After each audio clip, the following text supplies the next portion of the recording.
बिस्मिल्लाहिर्रहमानिर्रहीम। अस्सलामु अलैकुम।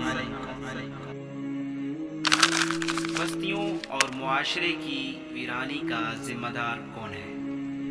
आइए देखते हैं। कहते हैं कि एक तोता और तोती का गुज़र एक वीराने से हुआ। वीरानी देखकर तोती ने तोते से पूछा, किस कदर वीरान गाँव है? तोते ने कहा, लगता है यहाँ किसी उल्लू का गुजर हुआ है। जिस वक्त तोता और तोती ये बातें कर रहे थे, ऐन उस वक्त एक उल्लू भी वहाँ से गुजर रहा था।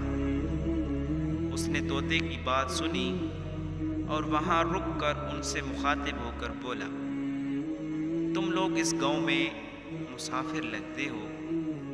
आज रात तुम लोग मेरे मेहमान बन जाओ और मेरे साथ खाना खाओ। उल्लू की मोहब्बत भरी दावत से तोते का जोड़ा इनकार ना कर सका और उन्होंने उल्लू की दावत कबूल कर ली। खाना खाकर जब उन्होंने रुखसत होने की इजाज़त चाही तो उल्लू ने तोती का हाथ पकड़ लिया और कहा, तुम कहाँ जा रही हो? तोती परेशान होकर बोली, ये कोई भला पूछने की बात है? मैं अपने खावंद के साथ वापस जा रही हूँ। उल्लू ये सुनकर हंसा और कहा, ये तुम क्या कह रही हो? तुम तो मेरी बीवी हो।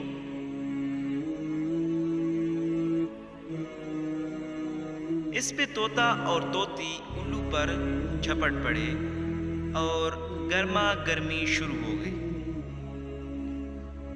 दोनों में जब बहसो तकरार ज्यादा बढ़ी तो उल्लू ने तोते के सामने एक तजवीज़ पेश करते हुए कहा कि ऐसा करते हैं, हम तीनों अदालत चलते हैं और अपना मुकदमा काजी के सामने पेश करते हैं।